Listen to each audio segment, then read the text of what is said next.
Marcus Chen woke up with dirt in his mouth and pain in his skull. The last thing he remembered was the alarm screaming through the colony ship Meridian, then a blinding flash, then nothing. Now he lay face down on hard ground in a sky the color of rust. He pushed himself up slowly. His hands were shaking. His engineer's jumpsuit was torn at the shoulder, and dry blood crusted above his left eye. Around him, other bodies were stirring. Humans, and things that were not human at all. A tall creature with skin like polished wood and 4 arms sat up nearby, clicking in confusion. Further away, something massive and gray rolled onto its back, groaning in a voice like grinding stones. Marcus counted quickly. 43 humans. Maybe 30 aliens of different shapes and sizes. All of them confused. All of them afraid. The ground beneath them was rocky and orange, stretching flat in every direction. No trees, no buildings, no shelter of any kind. Just endless open space under that ugly rust-colored sky. And rising from the ground at regular intervals, thin metal poles hummed with a soft blue light. Marcus stood on unsteady legs and walked toward the nearest pole. It was about 2 meters tall, smooth and black, with a glowing ring near the top. As he got closer, the humming grew louder. He stopped. Something told him not to touch it. A sound crackled through the air. Marcus looked up and saw light gathering above them, forming into a shape. A hologram. The creature it showed was terrible to look at. It stood on 2 legs like a man, but its body was covered in hard plates the color of old blood. Its head was long and narrow, with too many eyes and a mouth full of teeth that curved backward like hooks. When it spoke, the voice came from everywhere at once. "Welcome to the hunting grounds of the Vreth Consortium," the creature said. Its tone was almost friendly, like someone greeting guests at a party. "You have been selected from your vessels to participate in our traditional harvest. You should feel honored. Many species are not worthy of our attention." Marcus felt his stomach turn to ice. The hologram continued. "The rules are simple. You will survive for 72 of your standard hours. The terrain offers no natural shelter. The pylons you see mark the boundaries of the legal hunting zone. Cross them without clearance, and you will be eliminated instantly. Stay within the zone, and you will be hunted by our finest sportsmen." Around Marcus, people were starting to scream. Some ran. Others fell to their knees. The aliens reacted in their own ways. The 4-armed wooden creature began clicking rapidly, its eyes darting around. The massive gray thing just sat there, staring at nothing. "Previous harvests have lasted an average of 6 hours, the hologram said, and Marcus could hear amusement in its voice. "We expect you to provide excellent entertainment. The hunt begins in 1 hour. Use this time as you wish." The hologram flickered and died. Chaos erupted. Humans ran in every direction, some crying, some screaming for help that would not come. A woman grabbed Marcus by the arm, begging him to do something. He gently removed her hand and said nothing. He was too busy looking at the pylons. They pulsed. Not randomly. There was a pattern. A slow blue flash, then a faster one, then 3 quick pulses, then the cycle repeated. Marcus counted under his breath. He had spent 20 years designing structures, calculating loads, finding the hidden mathematics in physical systems. His mind worked that way. It could not stop working that way, even now. The tall wooden alien approached him. Up close, Marcus could see that its 4 arms ended in delicate fingers, dozens of them, like the legs of spiders. It looked down at him with eyes that held no pupils, just smooth surfaces of gold. "You are one of the humans," it said. Its voice was surprisingly soft. "I am Counselor Verith of the Allery. I have studied your kind. You are considered prey-brained. Simple creatures driven by fear and instinct. You will not last long here. Marcus did not look away from the pylons. "The pulses follow a pattern," he said. "A mathematical sequence. They are sensors of some kind. The hunting system is automated." The Allery made a sound that might have been laughter.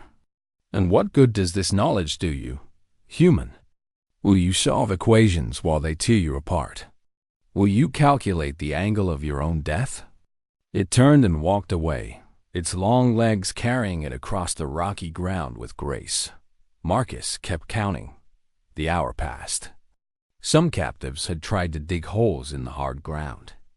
Others had formed groups, holding rocks as weapons. A few just sat and waited to die.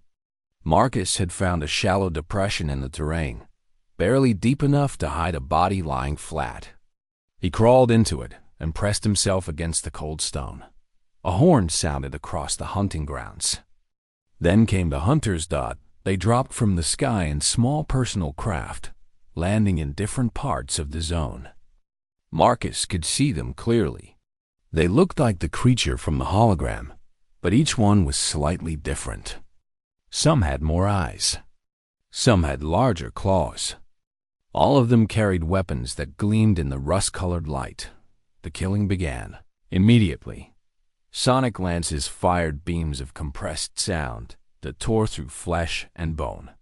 Captives who ran were cut down in seconds. The Allery counselor made it perhaps 50 meters before a beam caught it in the back. It fell without a sound, its golden eyes staring at nothing. Marcus did not move. He had calculated the visual sweep pattern of the drums that accompanied the hunters. Every 37 seconds, a gap appeared in their coverage. Every 37 seconds, he had a chance to breathe. The screams faded as the hours passed. The hunters took their time. They were not in a hurry. This was sport to them, a game to be enjoyed. Marcus watched them move through the killing field, and he learned. He learned their patterns. He learned their blind spots. He learned the rhythm of their cruelty. When night finally fell on Nexus 7, Marcus was still alive. Around him, the ground was littered with bodies. The count in his head told him that 31 captives remained, scattered and hiding across the zone. The hunters had returned to their ships to rest. Marcus lay in his shallow hole and stared at the stars. Somewhere up there, his colony ship was probably debris now. His colleagues were probably dead. Everything he had known was gone, but his mind would not stop working.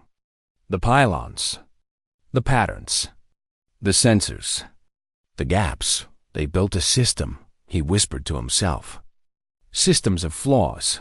He closed his eyes, but he did not sleep. Instead, he began to plan. The second day began with silence. The hunters were still resting in their ships, following their own sleep cycle. Marcus had watched them carefully. They hunted for roughly 12 hours, then rested for 8. During those 8 hours, the drones still patrolled, but the active killing stopped. This was the window. Marcus crawled out of his depression and moved carefully across the rocky ground. His body ached from lying still for so long, but he ignored the pain. He had work to do. The first survivor he found was another human. She was hiding behind a large boulder, her knees pulled up to her chest, her eyes red from crying. When Marcus approached, she flinched away from him. "I am not going to hurt you," he said softly. "What is your name?" "Sierra," she whispered. "Sierra Okonkwo. I was a xenobiologist on the Meridian. I am Marcus. I was a structural engineer." He held out his hand. "Come with me. I have an idea." She stared at him like he was insane. "An idea? An idea for what?" "We are going to die here. Everyone is going to die here." "Maybe," Marcus said. "But I would rather die trying something than die hiding behind a rock." Something shifted in her eyes. She took his hand. They moved through the zone carefully, staying low, watching the drone patterns that Marcus had memorized. They found others. A 4-armed alien named Keth, whose species was called Morvani. Kath had been a mechanic on a transport ship before capture. Its brown skin was covered in fine scales, and its hands never stopped moving, always twitching and flexing like they needed something to fix. They found Tulloch, a massive creature from a species called the Gren. Tulloch stood nearly 3 meters tall and was built like a mountain. Its gray skin was as thick as armor, and its small black eyes held no expression. When it spoke, the words came slowly, like stones rolling down a hill. "Why should I follow you, small human?" Tulloch asked. "Because I know how to build something that might keep us alive," Marcus said. Tulloch considered this for a long moment. Then it nodded once and fell into step behind them. By the time they stopped, Marcus had gathered 11 survivors, 7 humans and 4 aliens. The rest were either too scared to move or too scattered to find. Time was running out. Soon the hunters would wake. Marcus found a relatively flat area near the center of the zone. He knelt down and picked up a sharp rock. Then he began to draw in the dirt. "The pylons create sensor fields," he explained as he sketched. "They overlap in a grid pattern. Anything that moves triggers a response. The drones track movement. The hunters follow the drones." Kath leaned closer, its forearms crossed over its chest. "We know this already, human. This is why we die when we run." "Yes," Marcus said. "But here's what I noticed. The sensors track movement. They do not track stationary objects. The wreckage from previous hunts is scattered everywhere. Crashed pods, broken equipment. The sensors ignore all of it because it does not move." Syrah's eyes widened. "You want to build something. A structure. A shelter," Marcus said. "If we build it carefully, using the debris, and if we stay inside without moving during active hunting hours, the sensors might classify us as part of the terrain. We become invisible." A human man named Torres laughed bitterly. "That is insane. We have no tools, no materials, just junk and rocks." "The junk is our material," Marcus said. He pointed at the drawings in the dirt. "This shape creates blind spots in the sensor overlap. This angle deflects the sonic frequencies their weapons use. I have been calculating all night. It is possible." "Possible is not the same as certain," Kath said. "You are asking us to bet our lives on your drawings in the dirt. I am asking you to bet your lives on something other than hiding and waiting to die," Marcus replied. "You can run if you want. We have seen how well that works." Silence fell over the group. Nobody moved. Then Tulloch stepped forward. Without a word, the massive Gren walked to a piece of wreckage nearby, a twisted panel of metal from some long-destroyed ship. It picked up the panel like it weighed nothing and carried it back to where Marcus was kneeling. Tulloch set the panel down exactly where Marcus's drawing indicated it should go. "Where does the next piece go?" Tulloch asked. One by one, the others joined in. They worked quickly, knowing that every minute brought them closer to the hunters waking. Marcus directed them with quiet intensity, pointing at debris, explaining where each piece needed to be placed and why. Syrah proved surprisingly useful. Her knowledge of alien biology helped her identify which materials might interfere with the Vreth's hunting technology. Kath's mechanical skills were invaluable. The Morvani could strip useful components from wreckage faster than anyone. The shelter began to take shape.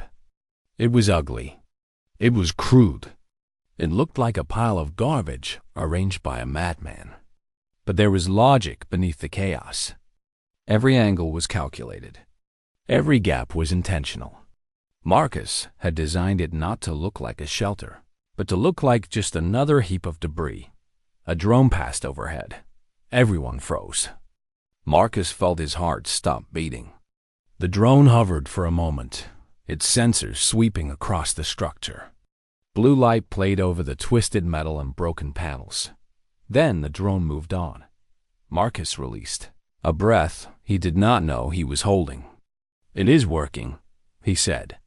"Keep building." They worked through the remaining hours of the rest period. More survivors found them, drawn by the activity. Some helped. Others watched with doubt in their eyes. A few argued that Marcus was wasting their time, that they should be running, finding better hiding spots. Run where? Marcus asked them. Hide for how long? This is the only chance we have. By the time the horn sounded to signal the start of the second day's hunt, the shelter was half complete. 24 survivors huddled inside and around the crude structure, barely breathing as the hunters descended from their ships. Marcus watched through a gap in the panels. He could see a Vreth hunter in the distance, its weapon raised, scanning the terrain for prey. Drones buzzed overhead. The killing would begin again soon, but the sensors did not flag their location. The drones passed over them without pause. The hunters moved in other directions, chasing the captives who had not found the shelter. Hours passed. More captives died. Their screams echoed across the hunting grounds. But the survivors in the shelter remained untouched. When the sun set on the second day, Marcus allowed himself a small moment of hope. They had made it through another cycle. The shelter needed more work, but it was protecting them. Kef sat beside him in the darkness, its forearms wrapped around its knees. I did not believe this would work, the Morvani admitted. I thought you were a fool. I might still be a fool, Marcus said. We have one more day to survive. Then we build faster tomorrow, Kef said. Marcus nodded. He looked at the stars through a crack in the shelter's ceiling. They were alien stars, cold and unfamiliar. But somewhere out there, other humans were living and building and surviving against odds that should have crushed them. He would not let his species down. Word spread through the hunting grounds in whispers and desperate crawls. Survivors who had hidden alone, terrified and waiting for death, began to hear rumors. Something strange was happening near the center of the zone. The humans were building something. And somehow, impossibly, they were still alive. They came in ones and twos during the night hours when the hunters rested. Aliens of species Marcus had never seen before. Creatures with too many limbs or not enough. Beings that communicated through colors that rippled across their skin. They came because they had nowhere else to go. Because death was certain everywhere else. Because even the smallest hope was better than none. Marcus refused nobody. If you can carry, you help carry, he told each new arrival. If you can dig, you dig. If you can do nothing else, you hold pieces in place while others work. Everyone contributes. Everyone survives together or dies together. Some of the aliens looked at him with confusion. Among their species, competition for survival was the norm. The weak were left behind. The strong took what they needed. This human philosophy of collective effort made no sense to them, but they stayed anyway. They had seen what running alone had accomplished. The bodies scattered across the hunting grounds told that story clearly enough. The shelter grew. What had started as a crude pile of debris transformed into something more complex. Marcus had salvaged fragments of technical documentation from a crashed pod. The text was in a language he could not read, but the diagrams were clear enough. He learned which materials absorbed sonic energy. He learned which alloys could disperse heat. He incorporated everything into his design. Syrah identified plants that grew in tiny cracks in the rock. They were not really plants, she explained. They were something stranger, a form of life that fed on radiation. But their cellular structure contained compounds that interfered with the Vreth scanning frequencies. She harvested them carefully and mixed them into a paste that she spread across the shelter's outer walls. Keth worked miracles with broken technology. The Marvani found power cells that still held charge, salvaged from the wreckage of ships that had crashed here years ago.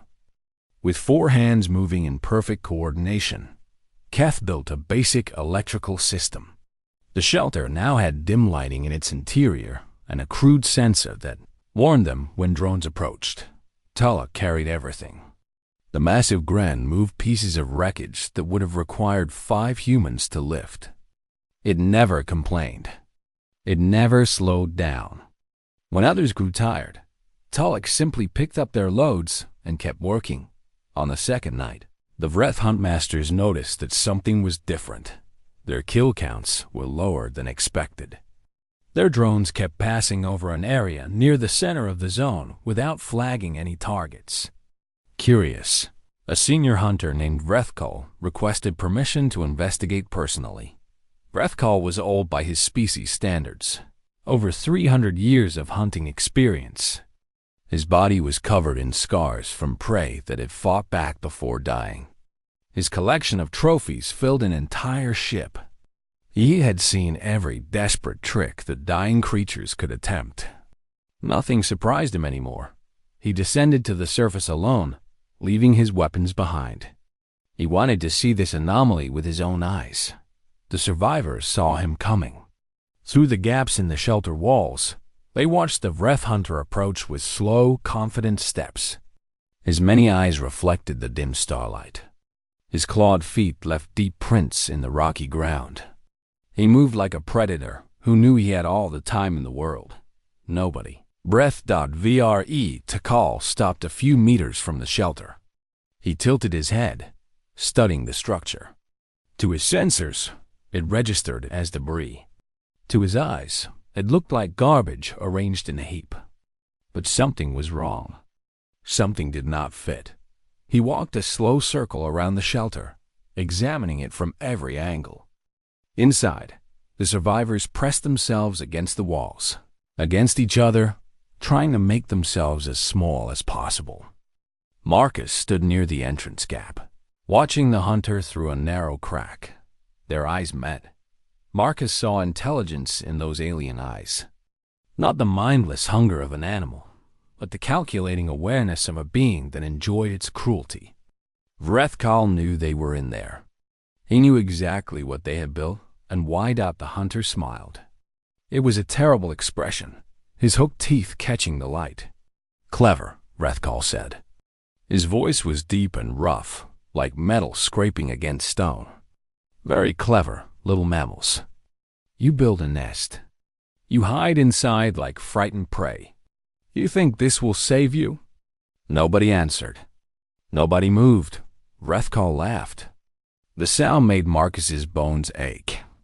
"I have hunted for 300 years, the Vreth continued. I have killed thousands of creatures from hundreds of worlds. Do you know what I have learned? Every species thinks it is special. Every species thinks it can find a way to survive. They are always wrong." He leaned closer to the shelter, his face almost touching the outer wall. "Build your little cave, mammals. Enjoy your last hours of hope. When I tire of watching your pathetic efforts, I will come back, and I will take you apart with my hands." One by one, slowly, he straightened up and looked at the structure one more time. Then he turned and walked away, disappearing into the darkness. For a long moment, nobody spoke. Then a human woman began to cry softly. An alien made a keening sound of despair. The hope that had built over the past day seemed to crack and crumble. Marcus's hands were shaking. He could feel the fear trying to overwhelm him, trying to freeze his mind and stop his thoughts. He had looked into the eyes of something ancient and cruel, something that saw him as nothing more than entertainment to be consumed. But he did not stop working. "We have until dawn," he said quietly. "Let us make this shelter stronger." Nobody moved at first. Then Tulloch picked up a piece of wreckage and carried it to where Marcus pointed. Then Kath started connecting wires. Then Sierra went back to spreading her radiation plant paste. One by one, they returned to work by morning. 20 survivors huddled inside a structure that had transformed from crude shelter to functional refuge. It was not beautiful. It was not comfortable. But it was theirs. They had built it with their own hands from the bones of the dead and the wreckage of the lost. Outside, The hunters prepared for the final day. Inside, Marcus stared at the ceiling and tried not to think about Vrethkal's promise. "Now we survive," he whispered. "Whatever it takes." The final day began with fire from the sky. The Vreth Consortium had grown tired of the anomaly in their hunting grounds. Reports had reached the huntmasters that prey was surviving longer than expected, that something unusual was happening near the center of the zone. This was not acceptable. The hunt was supposed to be entertainment, a demonstration of Vreth superiority. It was not supposed to be a challenge. They deployed everything. Ground hunters spread across the terrain in coordinated sweeps, their sonic lances charged to maximum power. Aerial drones filled the sky in numbers Marcus had not seen before, their sensors scanning every centimeter of ground. And above them all, the Vreth command ships moved into position, their weapons warming up. Inside the shelter, the survivors felt the first impacts. Sonic blasts struck the outer walls with enough force to shake the entire structure. Debris fell from the ceiling. People screamed and grabbed onto each other.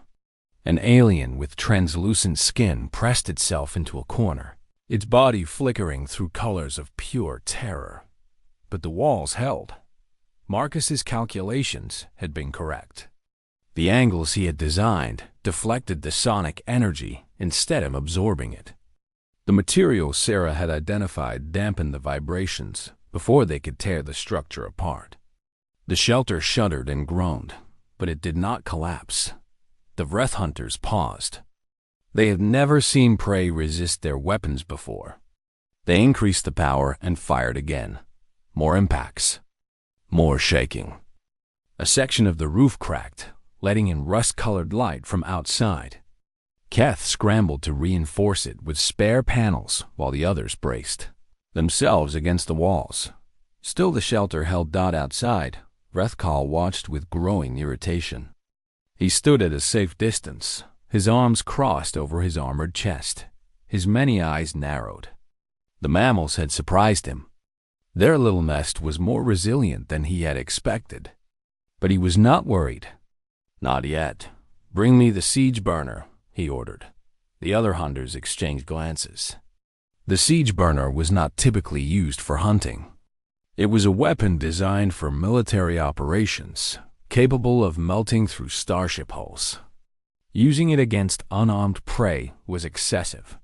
But Vrethkal did not care about proportionality. He cared about results. The weapon was deployed from one of the command ships. It descended slowly, a massive cylinder of dark metal, heat already radiating from its core. When it was positioned above the shelter, Vrethkal gave the order to fire. A beam of concentrated thermal energy struck the roof. Inside, the survivors felt the temperature spike instantly.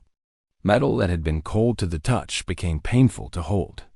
The ceiling began to glow, first red, then orange, then white.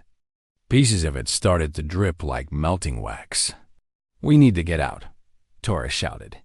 "We need to run." "We run, we die," Marcus said. His voice was strained, his skin already blistering from the heat. "Everyone stay calm. I am thinking." "Thinking about what?" Syrah grabbed his arm. "There is no calculation that saves us from this." But Marcus was not listening. He was remembering. When they had built the shelter, he had cataloged every piece of wreckage they used. He had memorized where each panel came from, what each component was designed to do. His engineer's mind could not help it. Details stuck in his memory, whether he wanted them to or not. And now, in this moment of absolute desperation, a detail surfaced. There was a panel in the shelter's core structure. They had found it in the wreckage of a crashed vessel, and at the time, Marcus had not known what it was. But he recognized the symbols on it now. Vreth symbols. It was a piece of a Vreth ship. Specifically, it was a piece of engine shielding. Engine shielding designed to reflect exactly the type of thermal energy that was currently melting their roof. "Keth!" Marcus shouted over the roar of the siege burner. "Tulloch, follow me." They pushed through the panicking survivors to the center of the shelter. The heat was unbearable here, the air itself feeling like it was on fire. Marcus pointed at a specific panel embedded in the floor structure. "That one. Rip it out. Now." Tulloch did not hesitate. The massive Gren grabbed the panel with both hands and tore it free from the structure. The shelter groaned dangerously, losing some of its structural integrity, but it did not collapse. "Angle it toward the breach in the ceiling," Marcus directed. 45 degrees. "Kath, help brace it." They lifted the panel and positioned it just as Marcus instructed. The reflective surface faced upward, directly into the path of the siege burner's beam. The thermal energy hit the panel and bounced back. Outside, the siege burner's operators barely had time to react. The reflected energy struck their weapon with nearly the same intensity it had been projecting. Metal screamed. Components overloaded. The siege burner exploded in a ball of fire and shrapnel. Silence fell over the hunting grounds dot inside the shelter. The survivors stared at the hole in their ceiling, then at the panel that had saved them, then at Marcus. Nobody spoke. Nobody knew what to say. Outside, Rethkal's many eyes went wide. For the first time in 300 years, he felt something he did not recognize. It took him a moment to identify it. Uncertainty. His communicator crackled. A voice came through, the voice of a Vreth observer watching from orbit. "Huntmaster, what just happened?" Rethkal did not answer. He was staring at the shelter, at the crude structure built by primitive prey, at the impossible thing that had just occurred.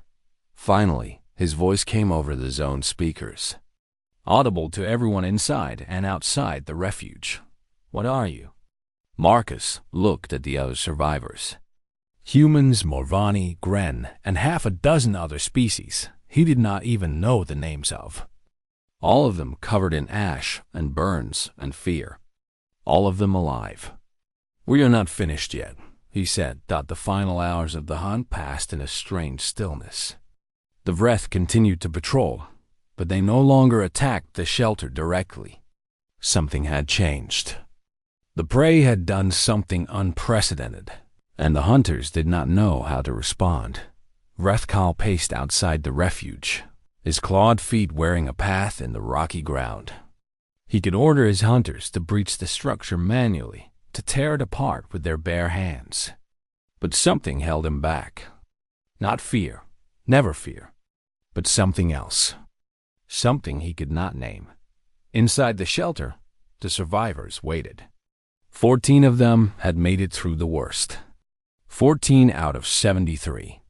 The others had died running, died hiding, died fighting, but 14 had lived by building. Marcus sat with his back against the wall, exhaustion finally catching up with him. His hands were burned. His throat was raw from the smoke. Every part of his body hurt, but his mind was still working. The 72 hours were almost over, and he had been reading. Among the debris they had used to build the shelter, there were fragments of legal documents, contracts, agreements. The Vreth Consortium did not just hunt for sport.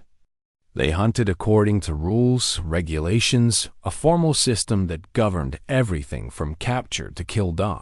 And within those rules, Marcus had found something interesting, something that might save them all. The 72 hours ended with a soft chime that echoed across the hunting grounds. It was a gentle sound, almost musical, completely at odds with the horror that had taken place beneath the rust-colored sky. According to the rules of the Vreth Consortium, this chime meant the hunt was over. Surviving prey was to be released, returned to whatever remained of their lives, free to carry the memory of their ordeal to the ends of the galaxy. It was a tradition that had existed for thousands of years, a gesture of false mercy designed to make the Vreth feel civilized rather than monstrous. Of course, nothing had ever survived this long before. The rule had never actually been tested. Inside the shelter, The 14 survivors heard the chime and felt hope bloom in their chests. They embraced each other, humans and aliens together, crying and laughing and trembling with relief. The nightmare was over. They had made it, but Marcus did not celebrate. He was watching through a crack in the wall, and what he saw made his blood turn cold. Vrethkal had not left. The ancient hunter stood in the same spot he had occupied for hours, staring at the shelter with his many eyes. Other Vreth hunters gathered behind him, their weapons still drawn. And descending from the sky came additional ships, not hunter craft, but something else. Observer vessels. Representatives from other species in the consortium, drawn by reports of the unusual events. A voice crackled over the zone speakers. It was Vrethkal. "The hunt is officially concluded," he announced. However, the Huntmaster reserves the right to classify any prey that demonstrates aberrant behavior as defective. Defective prey is not subject to release protocols. Defective prey is to be eliminated. The celebrations inside the shelter died instantly. "He cannot do that," Cyril whispered. "The rules say we survived. The rules say we go free. The rules say whatever the Vreth decide they say," Keth replied bitterly. "They made this system. They can change it whenever they want." Outside, Vrethkal began walking toward the shelter. His steps were slow and deliberate, the movements of a predator savoring the final moments before a kill. Behind him, the other hunters followed.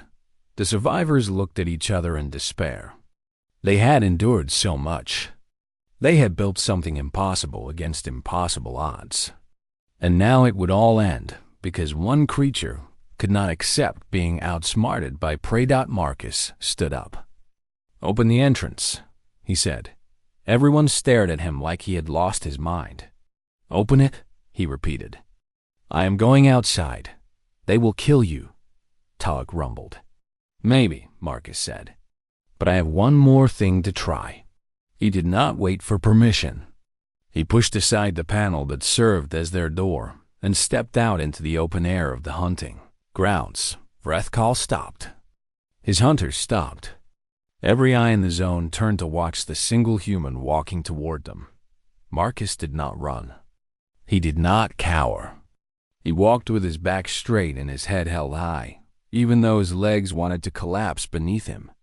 He stopped about 10 meters from Vrethkal and looked up at the massive alien. "Huntmaster Vrethkal," Marcus said. His voice was steady, though he had no idea how. "You have declared us defective prey subject to elimination. I challenge this classification under Article 7 of the Vreth Hunting Compact." Vrethkal's eyes narrowed. "You know our laws, human." "I found fragments of them in the wreckage of your previous hunts," Marcus said. "Your species keeps detailed records. I read them while you slept." A murmur ran through the assembled hunters. The observer ships drew closer, their occupants watching with increased interest. Article 7 states that prey classification can only be challenged before witnesses from 3 or more consortium member species. Marcus continued. "I count at least 5 observer vessels currently present. Representatives from the Kreth, the Malavari, the Silence Collective, the Burning Chain, and the Pale Hunters of Nexer Prime." He was guessing at some of the species based on ship designs he had seen in the wreckage documentation. But the way the observers shifted in their vessels told him he had guessed correctly. "The article further states," Marcus went on, "that reclassification of survived prey without formal tribunal approval constitutes a violation of consortium charter. Such violations can be challenged by any member species present at the time of violation." Vrethkal's mandibles clicked together in anger. "You presume to lecture me on our own laws, prey?" "I presume nothing," Marcus said. "I am simply stating facts. You can kill me right now. You can kill all of us. But doing so would give every species present grounds to challenge Vreth authority over the Faer Consortium's hunting operations. Your rivals would have legal basis to reduce your territory. restrict your capture quotas, and diminish your standing. He paused, letting the words sink in. You can kill 14 survivors, Marcus said quietly. Or you can release us and maintain your position. The choice is yours. But I wonder if your pride is worth your power. Silence hung over the hunting grounds. Rethkal stood motionless, his clawed hands clenching and unclenching. Behind him, his hunters waited for orders. Above, the observer ships hovered in perfect stillness. Then a voice came from one of the observer vessels. It was thin and reedy, belonging to a species Marcus did not recognize. The human makes a valid claim, the voice said. Releasing them costs you nothing. Killing them costs you everything. Another voice joined in, then another. The observers were conferring, discussing, calculating. Marcus watched understanding dawn in Rethkal's eyes. The ancient hunter had been outmaneuvered not by weapons or strength, but by words, by rules, by a very system his species had created to legitimize their cruelty. Rethkal raised his blade. For a long moment, he held it above Marcus's head, and Marcus truly believed he was about to die. He closed his eyes and thought of his home, of his family, of the colony ship that had been destroyed, of everything he had lost. Then the blade lowered. Transport will arrive within the hour, Rethkal said. His voice was flat, empty of emotion. Remove these defectives from my sight. He turned and walked away without another word. Marcus released a breath he had been holding for what felt like his entire life. 1 hour later, 14 survivors boarded a transport vessel. Humans and aliens, who had been strangers 3 days ago, now sat together in exhausted silence, bound by an experience that none of them would ever forget. Keth was the first to speak.